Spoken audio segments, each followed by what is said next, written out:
Պարոն Կարապետյան, մինչև միկրոֆոնով հանրությանը կդիմեք, տեսեք երեկվանից իշխանական ու իշխանամերձ լրատվամիջոցները եւ գործիչները քննարկում են դարձյալ ձեր անձը։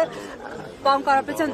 ձեզ դարձյալ մեղադրում են ձեր թիկունքում ունենալու այսպես նախկինների աջակցությունը, նախկին նախագահների, այս առնչությամբ ձեր դիտարկումները։ Ամեն անգամ նույն բանին չեմ ուզում անդրադառնալ, արդեն երևի 4-րդ անգամ նույն բանը խոսացել ենք, նույն բանը ասել ենք, ասենք իրենց առաջի ցուցակի երևի առաջի քվեներ ստացած 4-5 հոգուց մեկը իմիշելով առաջի տեղը վարչապետից հետո հանրապետականն է եղել, երկրորդը կամ երրորդը Բարգավաճ Հայաստան կուսակցության անդամ է եղել, իրենք ավելի շատ թող կենտրոնանան իրենց անցյալի վրա, մեր մաքուր անցյալում ինչ-որ բան չփորձեն ման գալ։ Կուզենայի այսօր բրիֆինգ նախատեսված չնարդիկ սպասում են Պարոն Կարապետյանի խոսքին։ Ինչի նախատեսում եք, որ պատասխանատու եք սիրուշի ընկերներ։ Պարոն Կարապետյան, ձեզ տեղանքներ նախատեսված բրիֆինգ 40,000 դրամներ եք բաժանել իբրև թե մարդկանց, պատասխանում եք մարդկանց, այստեղ գալ կանգնելու համար նաև խնդրում եք մեղադրանքների Դե պարզ է, որ մի բան պետք է անեին, իմ հիշելով ինչ-որ սկրինշոտ են դրել, իրենք իրար գրած սկրինշոտ են դրել, լուրջ չի բանը, պարզ է, ասեմ, ի տարբերություն նախորդ իշխանություններին, այս իշխանությունը ունի լավ փորձ մարդկանց գլխին ինֆորմացիոն սարքելու ու այդպիսի բաներ է անում, բայց կարան հանգիստ լինեն, այդպես բան չի լինում, դաղալություն չկա, մարդիկ իրանց կամքով են։ Ոչ։ Չէ, բոլորը իրավական առումով արդեն հասուն են ու հասկանում են ու ով էլ որ դիմի, հաստատ իրենց կողմից ուղարկված մարդ կլինի, դրա համար այդպես բան չի լինում։ Միջազգային արձագանքներին անդրադառնալով, այս գործի հետ կապված միջազգային տարբեր արձագանքներ եղան։ Այս պահի դրությամբ ինչ ունեք ամփոփելով, միջազգային կառույցների արձագանք ձեր կողմից կա ինչ-որ ամփոփում։ Պարոն Կարապետյանի հայրն ասեց, Նարեկ Կարապետյանը խոսում, Արիանն Այո, ելույթով պիտի խոսենք։ Միջազգային արձագանքներին անդրադառնանք, էլի, կա այս պահին ինչ-որ ամփոփում, ովքեր են արձագանքերի կառույցներ, դիմել եք արդյոք միջազգային տարբեր երկրների ներկայացուցիչներին։ Այո, իրավաբանները, մասնագետները հայտարարությամբ հանդես կգան, կա նաև Եվրոպայի հանձնաժողովի պատասխանը, որ հետևում են process-ին, իրենք հետևում են, բայց շատ կարևոր է իհարկե մեր հասարակության ռեակցիան, այս ամեն ինչը արվել է, որ մեր հասարակության հույսերը ջարդվին, հենց դրա համար են անում, որ բոլոր հակազդեցությունների օջախները կարողանան զրոացնել, բայց դա չի լինելու։ Այս ամեն ինչի պատճառը միայն դա է, ներքաղաքական, ներհայաստանյան։ Իսկ ինչ վերաբերում է եվրոպական ու միջազգային կառույցները, մենք ամեն երևի շաբաթ ստանում ենք միջազգային լրատվական միջոցներից հարցումներ եւ հարցազրույց անցկացնելու առաջարկություն, քանի որ բոլորին շատ զարմացրել է։ Ու շատ կարևոր բան եմ ուզում ասել։ Եթե մենք դեմը չենք առնում այս process-ի, լինում են այն, ինչ այսօր է եղել։ Այսինքն 6 քահանա, 8 քահանա ձերբակալվել է։ Հիշում եք, իրանք ասում էին, որ պայքարում են մենակ կաթողիկոսի անձի դեմ։ Կաթողիկոսի անձի դեմ են հիմա պայքարում։ Եկեղեցու դեմ են պայքարում, 8 քահանա են ձերբակալել, թող այդ հեքիաթները պահեն իրենց այդ կաներով ոնց որ տարածեն, բայց դա հեքիաթ է, իրանք պայքարում են հայ առաքելական եկեղեցու դեմ, հայրենակիցներ ջան,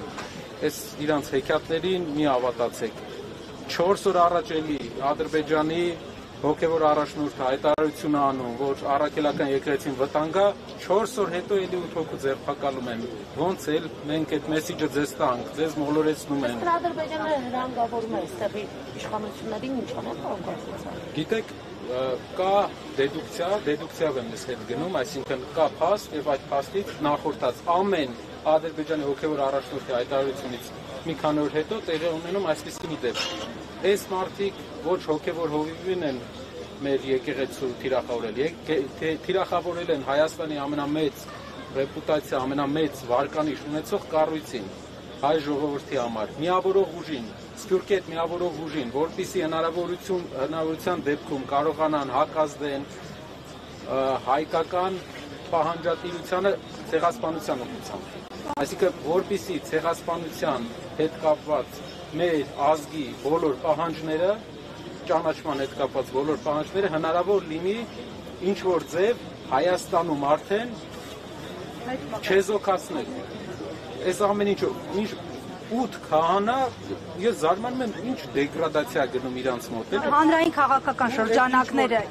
իրավիճակը փոխելու հնարավորություն է սպայնում, հարված իրենց վրա վերցնելու, որ եկեղեցին չմնա մենակ։ Այն բաները, որ իրանք հայտարարում են, այդ 40,000 դրամ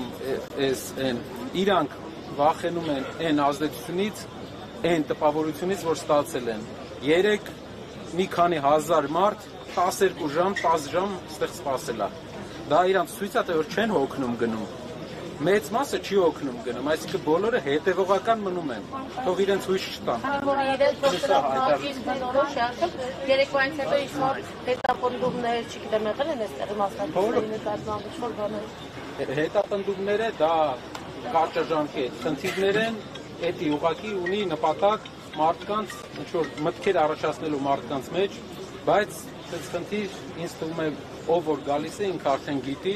արդեն հասկանում է ուր է գալիս ու հասկանում է, որ բոլոր հետևանքներին ինքը պատրաստ է իր գաղափարի համար։ Շատերի համար կարևոր է, որ միայն Սամվել Կարապետյանի համար չեն գալիս, իրենք տեսնում են Սամվել Կարապետյանի մեջ այն հույսը, որ կարող է վերջնականապես հավասարակշռվել ու հավասարակշռվել այս մարդկանց այս անսահման արդեն դարձած ապօրինությունները։ Այսինքն մարդ պայքարում է եկեղեցու իբր հոգևոր հովիվի դեմ, բայց այսօր եկեղեցին արդեն փակ է։ Ինչն է, ինքը ասում է ես եկեղեցու հետևորդ եմ, եթե եկեղեցու հետևորդ ես, 8 քահանա, ինչու ես ձերբակալել, ինչու ես կալանավորել։ Սա հարգելի հայրենակիցներ համոզում են, ինչ որ ձև իրանց մեծա ռեսուրսներով ձեզ ուզում են մոլորեցնեն։ Իրանք ուզում են եկեղեցին թուլացնեն, ոնց ասեմ ձեզ, եկեղեցին թուլացնում են այս մարդիկ, որ իրանց նպատակները կատարեն, այն նպատակները, որի պարտավորությունը ամենայն հավանականությամբ վերցրել են։ Շնորհակալություն։ 160 հարգելի հետևողներ, փորձեցինք զրուցել մեր ձևով շարժման նախագահող, համակարգող խորհրդի ղեկավար Նարեկ Կարապետյանի հետ, թե ոչ բոլոր հարցերը կարողացան քննչեցնել, նշեցին, որ արդեն բարձրախոսով կանդրադառնան այլ դիտարկումների